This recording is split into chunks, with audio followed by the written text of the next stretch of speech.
the 6th series of Tagalog Filipino vocabulary. So, by the way, this photo, okay, thank you to Pastor Tim. This is from the province of Antique. Kailangang makaiwas ang mamamayan sa isang salot o peste na maninira ng buhay at ari-arian. So, the people must avoid a plague or a pest that destroys life and substance or property. The word here or the phrase, kailangang makaiwas. Okay, kailangang makaiwas tayo sa traffic mamaya later. Kailangang makaiwas ka sa malaking gastos. So, when you say gastos, that's expenses.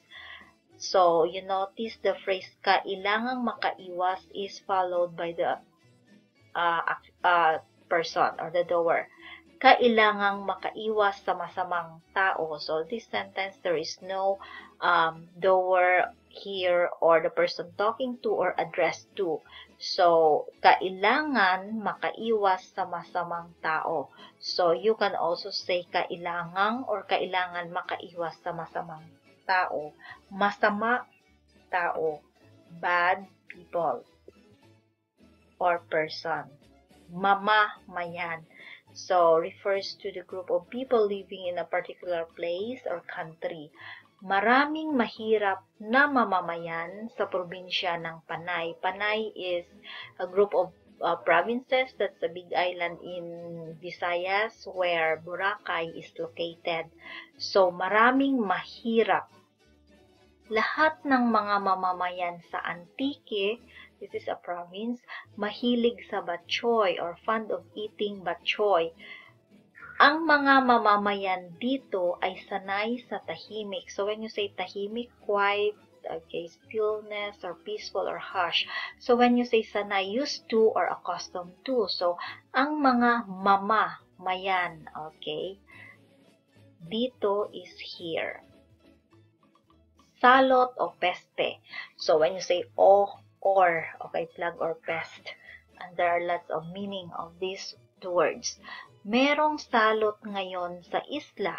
So, it could refer to epidemic. Okay, in the island, there is. Dahil sa peste sa mga halaman, lugi ang negosyante. Remember the word negosyante, magnegosyo, it refers to businessman, person. Due to the pestilence on the plant, so the businessman was lost. It means that the businessman didn't gain any profit. So, lugi.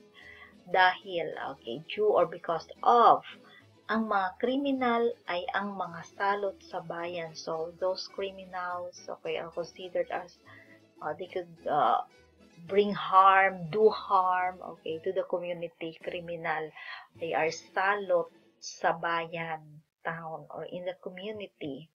Maninira. When someone calls you as maninira, it means you are a destroyer. Could be that you're a backfighter. It could be. So here, when you say maninira siya ng buhay, it could be this person is a destroyer of life. When you say destroyer of life, it could be life, it could be a broken family, okay, cause of the broken family, or because of too much love, and then she simply left the guy, and then now she destroys the life of this guy. So you say maninira siya ng buhay is life. Walang may gusto sa kanya. Okay, when you say walang may gusto sa kanya, no one likes her or him kasi maninira siya ng gamit. So, you notice we don't have the I here, okay? You can see this, okay, when you're reading Filipino text messages, okay, comments, postings, but the original spelling is this, okay? Maninira siya ng gamit, things, stuff. Iwasan ang maninira ng buhay, so avoid, iwas. Iwasan ang maninira ng buhay. Say, life destroyer. So, you should avoid that or him. Another, ari-arian means property or assets. Nakabili sila ng ari-arian sa lugar ng babae.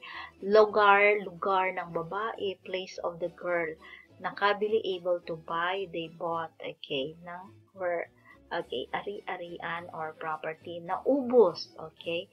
Ang ari-arian nila dahil sa peste. So, their property, okay, were gone, okay, because of the scourge or plague.